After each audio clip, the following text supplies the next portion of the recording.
लगा कि रामकृष्ण परमहंस ने उनके माथे पे हाथ रख के उनको शक्ति प्रदान की, और फिर बाद में उनको ऐसा लगा तो वो जो उन्होंने ज्ञान गेट किया था, जो उनको ज्ञान की प्राप्ति हुई थी, उसी चीज को उन्होंने प्रचार के मार्फत, प्रचार के द्वारा सब जगह पे उन्होंने घूम के उसका प्रचार करने लगे, और उन्होंने कोशिश किया कि दूसरे लोगों तक भी ये संदेश पहुंचाया जाए।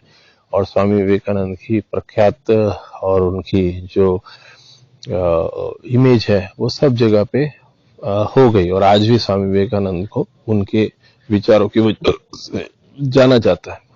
उसी तरह से कोई भी व्यक्ति, जिसने भी व्यक्ति ने वो लेवल टच कर लिया, जिसने वो आध्यात्म का वो चक्र उसका खुल गया, वो समझ जाता है कि नहीं, अब अगर मेरी आजीविका के साधन, यानी मेरे को अगर खाने के लिए 2 रोटी चाहिए डेली, और 2 रोटी चाहिए, दाल चावल चाहिए, उतना मेरे पास हो गया है। उसके ऊपर का जो मेरे पास मैंने धन अर्जित किया है, और मुझे है कि मैंने घर की बेसिक जवाबदारी पूरी कर ली है, और उसके बाद मेरे पास खूब सारा धन पड़ा हुआ है, तो मैं उसे सद्कार्य में लगाऊं कि जिसकी वजह से कल को मैं अगर 80 साल तक जीवित रहता हूं तो 80 साल तक भी लोग जो भी अन्न से वंचित हैं वो लोग आके उस जगह पे खा सके।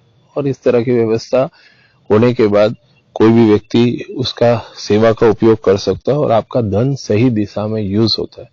आपको मालूम होगा कि आप वृंदावन चले जाओ, भगवान कृष्ण की भूमि वृंदावन, वृंदावन में आप देखेंगे कि कई ऐसे मंदिर हैं, वहां पे लोगों ने भोजन की व्यवस्था की हुई है। आप जाओ, आपके पास पैसा है तो भी, नहीं है तो भी, आपको अच्छे से अच्छा भोजन कराया जाता है। कितने ही उसके अंदर सदृढ़ परिवार वालों ने इस तरह की व्यवस्था चालू कर दी है, और उसके अंदर कुछ जगह पे है, वहां पे वो लोग उन्होंने अलग अलग जगह पे, और वो भोजन की व्यवस्था चल रही है, कोई 4 साल से चल रही है, कोई 5 साल से चल रही है, वो लोग खिला रहे हैं। तो वो जो चीज है, उनको जब पूछा जाता है कि आप ऐसा क्यों कर रहे हैं, तो बोलते हैं कि भाई भगवान ने हमें इतना कुछ दिया, और उसके अंदर हमने ये सत्कार्य चालू किया है, और आगे भी चलता रहेगा। अब आप समझिए कि ऐसा उन्होंने किया, तो उनकी बुद्धि में कहीं ना कहीं उनका वो चक्र या उनकी बुद्धि जागृत हो गई, कि उनको हो गया, जिससे भी व्यक्ति ने स्टार्ट किया। तो अगर कोई व्यक्ति, और इसके अंदर वृंदावन में उस तरह से बहुत बहुत जगह पे, कहाँ पे काफी लोगों ने उधर शुरू किया है, और कितने साधु संत हैं, वो लोग वृंदावन में आप देखेंगे तो नंगे पांव चलते हैं। जब नंगे पांव चलते हैं तो उनको किसी ने पूछा कि भाई आप नंगे पांव क्यों चलते हैं बिगर चप्पल पहने, और किसी ने पूछा कि इसके अंदर जब आप चलते हैं तो उसमें कितने लोग भी पैदल चलने लगे नंगे पांव। बोले ये कृष्ण की भूमि है, यहाँ पे भगवान कृष्ण कभी चले हैं, कभी लौटे हैं। ये अगर ये अगर मिट्टी हमारे बॉडी को स्पर्श करेगी, हमारे बॉडी को स्पर्श करेगी, और हमारे में भी अगर ये इस भगवान कृष्ण की छुई हुई जमीन का हमारे बॉडी में भी, हमारे शरीर में भी उसका टच आता है, हम भी उसको छू लेते हैं, तो हमारा जीवन धन्य हो जाए। ये बड़े बड़े लोग, यानी जिनको आप नॉर्मल में आप कहें करोड़पति, अब्जोपति लोग हैं, उन लोग भी जब वहां जाते हैं तो वो चीज को फॉलो करते हैं।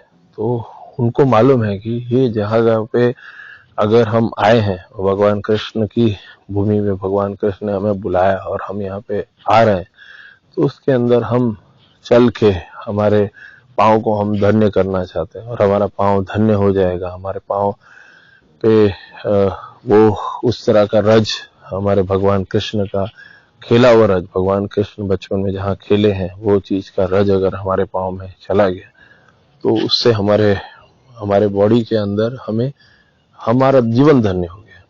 अब इसमें कितने लोग ऐसे हैं कि जो लोग वृंदावन एक बार जब जाते हैं, तो अगर उन्होंने एक रात भी वृंदावन में बिता दी है, तो उसके बाद वो फिर से अगली बार वो आते ही आते हैं, क्योंकि उधर कुछ ऐसा है कि जिसने भी एक रात्रि वृंदावन में बिता दी, तो उसके बाद उसके अंदर कहीं ना कहीं भगवान कृष्ण की ऐसी कृपा हो जाती है कि उसके अंदर वो माया आ जाती है। और कितने ही लोग हैं जो लोग एक बार जाते हैं, तो चाहे वो बड़े से बड़े सीए हो, डॉक्टर हो, बड़े से बड़े आईएएस ऑफिसर हो या कोई भी पर्सन हो, और जिसको एक बार उधर की माया या भगवान कृष्ण की कृपा उनको मिल जाती है, तो उसके बाद वो फिर उनका ध्यान उधर लग जाता है। और ये बोलने के पीछे इसका तात्पर्य ये है कि अगर आप कोई भी चीज कर रहे हैं तो आप किस चीज के लिए कर रहे हैं।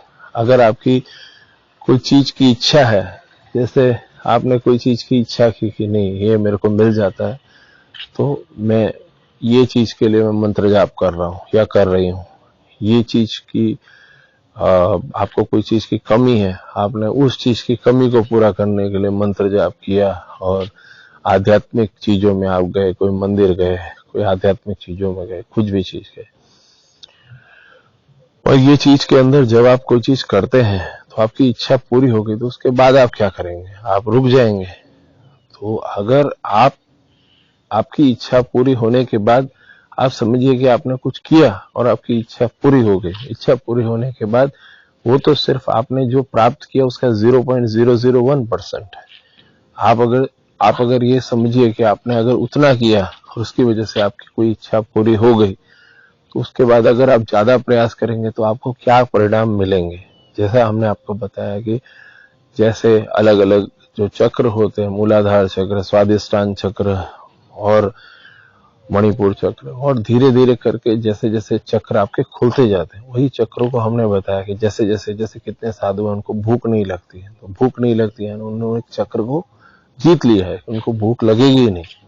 और कितने लोग हैं वो लोग बोलते ही नहीं है, तो बोलते ही नहीं है तो उन्होंने एक चक्र को जीत लिया, उनको बोलने की जरूरत ही नहीं हो, मन की बातों से ही, मन से ही समझ लेते हैं। ठीक है, कितने सारे लोग हैं वो लोग जब कोई चीज पे काम करते हैं तो ये नहीं हो सकता है कि आपने कोई चीज पे काम किया और वो चीज पूरा हो गई, उसके बाद आप रुक गए तो आपने क्या किया कि आपने सिर्फ एक मिठाई का पीस खा लिया, आपको मालूम ही नहीं कितनी मिठाइयां पड़ी हैं, उसकी मिठास क्या होगी, और आपने एक चीज पे आके रुक गए तो आप रुक गए।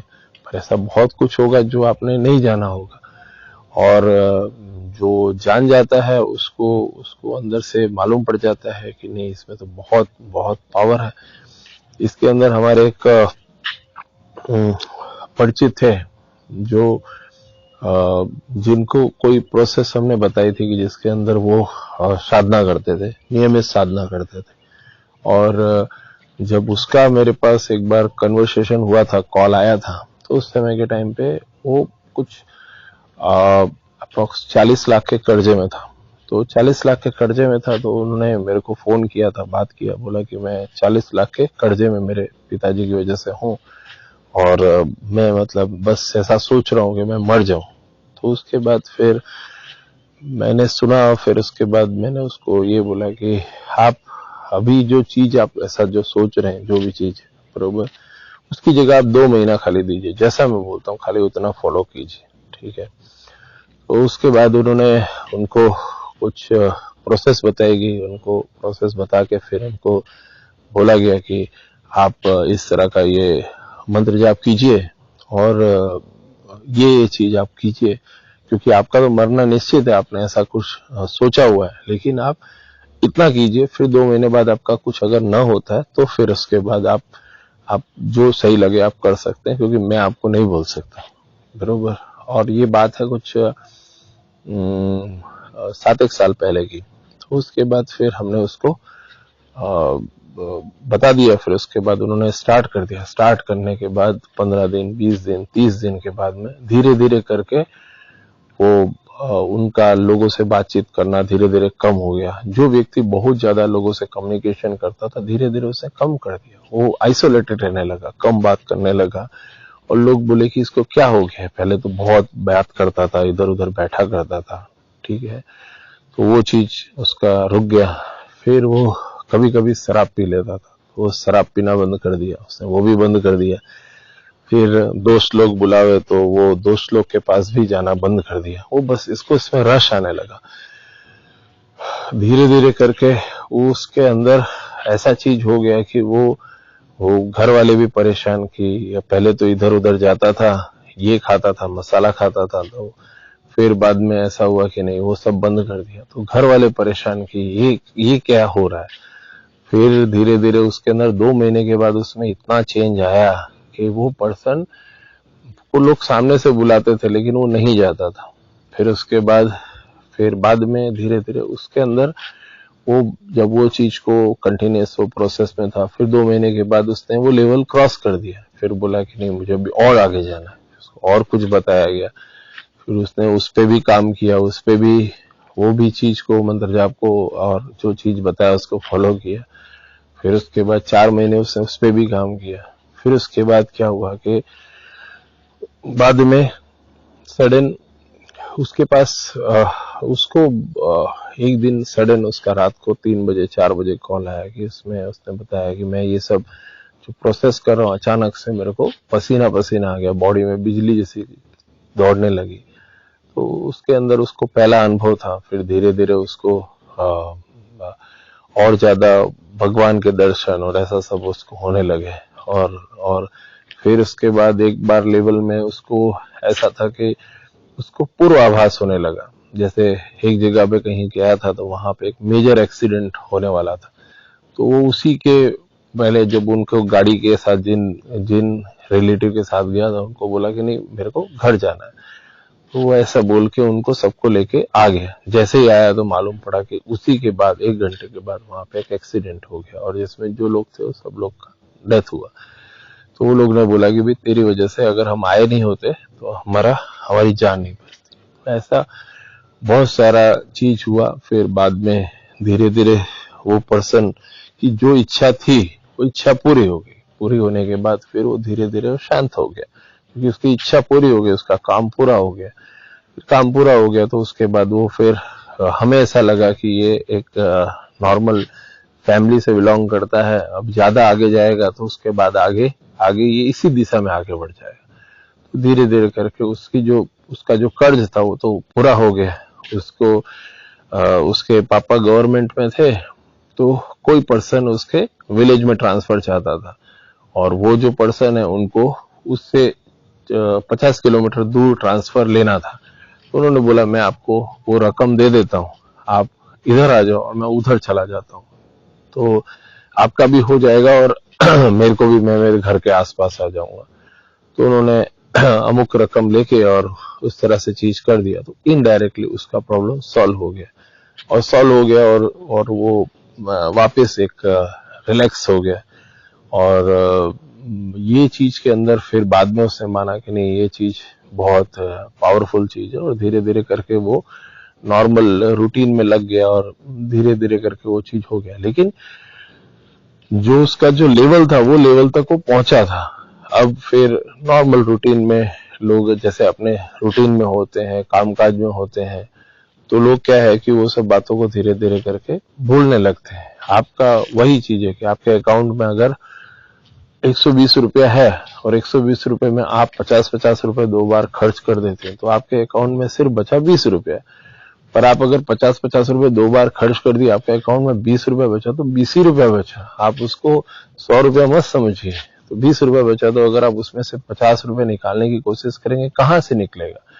आपने कुछ शक्ति अर्जित की, आपने कुछ आध्यात्म अर्जित किया, ठीक है, वो आध्यात्म अर्जित किया और आपने उसका उपयोग कोई भी चीज के अंदर, चाहे किसी भी रूप में कर लिया, चाहे पत्नी की बीमारी से ठीक होने के लिए कर दिया, पति की बीमारी के ठीक होने के लिए कर दिया, या आपने उसके लिए अपने लिए कर्ज मुक्ति के लिए कर दिया, किसी भी चीज के अंदर वो विद्या का उपयोग कर लिया, मना कर लिया, आप ठीक हो गए, आप एक स्टेप आगे बढ़ गए।